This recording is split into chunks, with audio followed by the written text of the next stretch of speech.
Hi guys, welcome back to my channel. So on this video, I'm going to be showing you how I clean up the interior of my Neverfull GM. I just post pictures of it because I didn't really record it. The reason is because the step by step is almost the same as the way I clean up my Neverfull Monogram. So I just insert some pictures of it. So this is the bag that I clean up. This is the Neverfull GM. So this is the largest size. When I received it, I bought it pre-loved. It was dirty on the inside. So this is after I clean it up. Before, there's like black spots on it.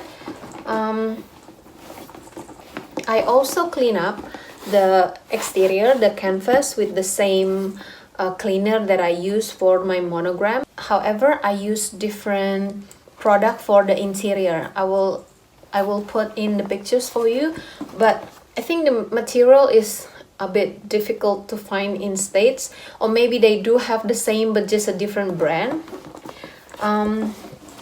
Yeah, I didn't do anything, any cleaner with the leather, so I just leave the leather as it is. As you can see, this the fascetta is patina, and I think it's nice already, so I don't do anything with the leather. I just clean up the interior and the exterior, just the canvas. So this is the steps.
Thank you so much guys for watching. I hope this video help you if you want to clean up your Neverfull, and I hope you give this video a thumbs up, and please subscribe to my channel. See you. Bye.